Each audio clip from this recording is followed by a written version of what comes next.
તો મોટા સમાચાર અહીંયા આવી રહ્યા છે। ગુજરાતમાં ભારેથી અતિ ભારે વરસાદની આગાહી આપવામાં આવી છે। દક્ષિણ ગુજરાતમાં સવારે 10 વાગ્યા સુધી રેડ એલર્ટ જાહેર કરવામાં આવ્યું છે। ગીર સોમનાથ, અમરેલી, બોટાદ, ભાવનગરમાં રેડ એલર્ટ જાહેર કરાયું છે। ખેડા, આણંદ, વડોદરા, ભરૂચમાં રેડ એલર્ટ જાહેર કરવામાં આવ્યું છે। નર્મદા, સુરત, તાપી, ડાંગ, નવસારીમાં રેડ એલર્ટ જાહેર કરાયું છે। વલસાડ, દાદરાનગર હવેલીમાં રેડ એલર્ટ જાહેર કરાયું છે। અમદાવાદ સહિત 8 જિલ્લામાં 10 વાગ્યા સુધી ઓરેન્જ એલર્ટ જાહેર કરવામાં આવ્યું છે। રાજ્યના અન્ય જિલ્લામાં યલો એલર્ટ જાહેર કરવામાં આવ્યું છે। વધુ વિગતો સાથે ન્યૂઝ રૂમથી અમારી સાથે વિજય જોડાયા છે। વિજય, જે પ્રકારે વરસાદની આગાહી આપવામાં આવી છે, સતત ગઈકાલથી આપણે પણ કહેતા આવ્યા છે કે સતર્કતા રાખજો, જીવન જરૂરિયાતની વસ્તુનો સંગ્રહ કરી લેજો, કારણ કે આ વરસાદ એ ભૂક્કા બોલાવી દેશે। ખાસ કરીને પર્પલ ઝોનનું સંકટ છે, શું છે વધુ માહિતી? બિલકુલ, જે પ્રમાણે ગત સપ્તાહે પણ આ પ્રકારની પરિસ્થિતિ હતી કે ભારેથી અતિ ભારે વરસાદ અચાનક ખાબક્યો હતો, ત્યારે તંત્ર ઊંઘતું ઝડપાયું હતું, પરંતુ આ વખતે પરિસ્થિતિ અલગ છે અને ભારે વરસાદની આગાહીને પગલે અત્યારે સમગ્ર રાજ્યનું તંત્ર એલર્ટ મોડમાં છે। પરંતુ જે પ્રકારે વરસાદની આગાહી છે તેની અંદર સ્પષ્ટ છે કે હવે ગુજરાતની અંદર આગામી 3 દિવસ માટે ભારેથી અતિ ભારે વરસાદ અલગ અલગ જિલ્લાઓની અંદર જે પડવાનો છે તેને લઈને એલર્ટ પણ ઇસ્યુ કરવામાં આવ્યું છે। અત્યારે જે વેધર બુલેટિન છે, એટલે કે ડિસ્ટ્રિક્ટ વાઇઝ નાઉકાસ્ટ, જે સવારે 10 વાગ્યા સુધી, એટલે કે દર 3 કલાકે આ સતત અપડેટ થાય છે, એની અંદર સવારે 10 વાગ્યા સુધી સમગ્ર ગુજરાતમાં આ પ્રકારની પરિસ્થિતિ રહેશે। તેમાં કચ્છ અને ઉત્તર ગુજરાતના જે જિલ્લાઓ છે તેમાં અત્યારે યલો એલર્ટ છે, પરંતુ અન્ય જે જિલ્લાઓ છે સૌરાષ્ટ્ર અને દક્ષિણ ગુજરાતના અને મધ્ય ગુજરાતના, કે જ્યાં પરિસ્થિતિ કયા પ્રકારની છે, તો સ્પષ્ટપણે જોઈ શકાય છે કે દક્ષિણ ગુજરાતમાં અત્યારે રેડ એલર્ટની પરિસ્થિતિ છે। એટલે કે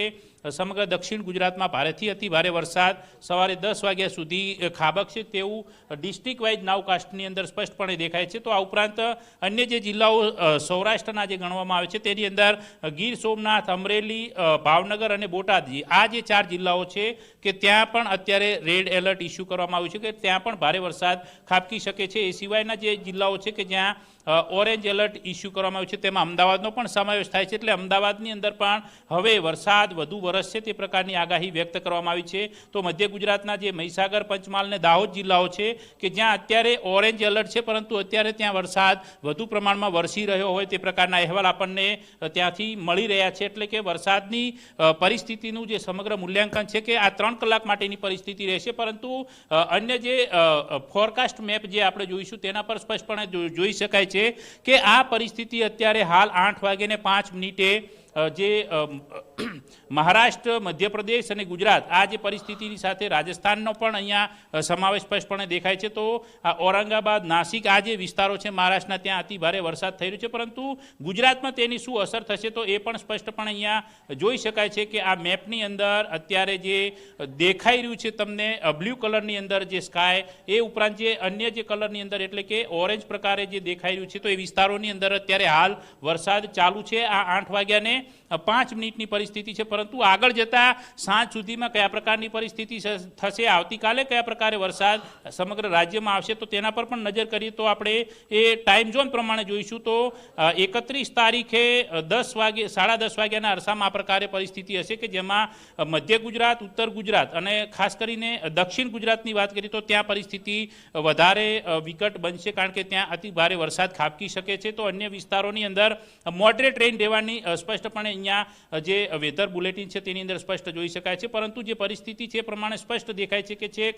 ઉત્તર ગુજરાત સુધી અસર રહેશે અને સવારે 10:30 વાગ્યા સુધીમાં આ પ્રકારે વરસાદ ગુજરાતની અંદર જોવા મળશે। પછી ત્યારબાદની જો વાત કરીએ તો બપોરે 1:30 વાગ્યાના અરસાની અંદર આ પ્રકારની પરિસ્થિતિ રહેશે અને સાંજે 4 વાગ્યા બાદ ગુજરાતમાં વરસાદનું જોર વધશે અને તેમાં પણ ખાસ કરીને મધ્ય ગુજરાતના જિલ્લાઓ છે જે દાહોદ, પંચમહાલ, મહીસાગર, એ જિલ્લાઓની સાથે સાથે ખેડા, આણંદ, વડોદરા અને અન્ય જે જિલ્લાઓ જે છે જે ટ્રાઇબલ બેલ્ટમાં આવે છે, દક્ષિણ ગુજરાતમાં આવે છે, ત્યાંની સાથે સાથે ઉત્તર ગુજરાતના મહેસાણા અને સાબરકાંઠા, અરવલ્લી જિલ્લો જે છે ત્યાં પણ વરસાદનું જોર વધશે। એટલે કે અહીંયા અતિ ભારે વરસાદ ખાબકશે સાંજે 4 વાગ્યા બાદની પરિસ્થિતિ આ છે। ત્યારબાદની વાત કરીએ તો સાંજે 6 થી 7ના ગાળામાં ફરીથી અમદાવાદ પર સંકટ છે। ખાસ કરીને મહેસાણા, હિંમતનગર, કડી, અમદાવાદ, નડિયાદ, વડોદરા, ગોધરા, દાહોદ, આ વિસ્તારોમાં છે। એટલે સતત સતત વરસાદ જે મધ્ય ગુજરાતના જિલ્લાઓ જે છે ત્યાં ખાસ કરીને જે સરહદી જિલ્લાઓ છે ત્યાં તો ચાલુ જ રહેશે, પરંતુ એનું જોર અમદાવાદ તરફ પણ ફંટાશે. એટલે સાંજે 7 વાગ્યા બાદ અમદાવાદમાં વરસાદનું જોર વધુ જોવા મળશે અને ત્યારબાદની પરિસ્થિતિ કઈ સર્જાશે તો એ સ્પષ્ટ દેખાય છે કે અમદાવાદ પર જે પ્રકારે આ જે યલો કલર દેખાઈ રહ્યો છે તેમાં સ્પષ્ટ દેખાય છે કે અતિ ભારે વરસાદ ખાબકશે. એટલે અમદાવાદવાસીઓની સાથે સાથે આ જે જિલ્લાઓ છે કે ખાસ કરીને સરકારે 13 જિલ્લાઓમાં એલર્ટ આપ્યું છે, તો એ જિલ્લાઓના જે નાગરિકો છે તેમને ચેતવણી પણ આપવામાં આવી છે કે કામ વગર બહાર ન નીકળવું. ત્યારબાદ સમગ્ર રાત દરમિયાન વરસાદી માહોલ સતત છવાયેલો રહેશે અને આ પ્રકારે અતિ ભારે વરસાદ ખાબકતો રહેશે. એટલે આજની રાત છે તે અમદાવાદ સહિતના જે જિલ્લાઓ છે તેના માટે ભારે છે. તો આવતીકાલે સવારે 1 ઓગસ્ટ સમગ્ર ગુજરાત માટે ભારે માનવામાં આવી રહ્યું છે, કારણ કે મેપમાં સ્પષ્ટપણે જોઈ શકાય છે કે આખું ગુજરાત રેઇન કવર થઈ જાય છે.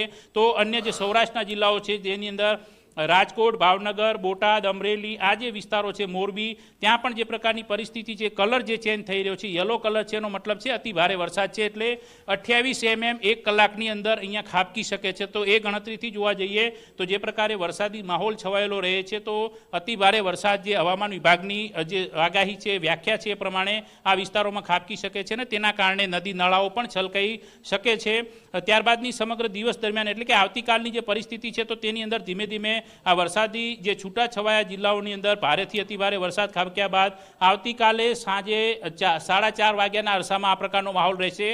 ત્યારે પણ અમદાવાદમાં છૂટો છવાયો વરસાદ જોવા મળી શકે છે. તો ઉત્તર ગુજરાતની અંદર પાલનપુર જે ખાસ કરીને ત્યારે વરસાદ આવતીકાલે અતિ ભારે રહેશે. તો કચ્છની અંદર, જામનગરની અંદર પણ વરસાદ ભારેથી અતિ ભારે આવતીકાલે સાંજના સમયગાળામાં એટલે કે 4:30 વાગ્યાના અરસામાં જોવા મળશે.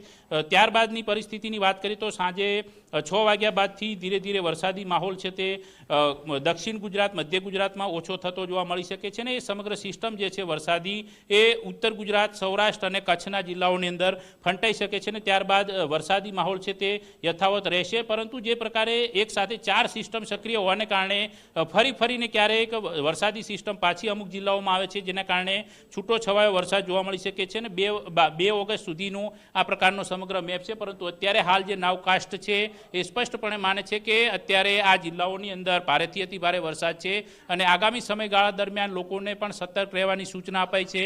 તંત્ર પણ ખડે પગે છે ને સાથે સાથે NDRF, SDRFની ટીમોની સાથે આર્મી અને એરફોર્સને પણ સ્ટેન્ડ બાય મોડમાં મૂકવામાં આવી છે. એટલે કે કોઈપણ પ્રકારની પરિસ્થિતિ ભારે વરસાદને કારણે જો સર્જાય છે તો તેને પહોંચી વળવા માટે ગુજરાતવાસીઓની સાથે સાથે સમગ્ર તંત્ર હાલ એલર્ટ છે. બિલકુલ વિજય, આભાર વિગતો બદલ.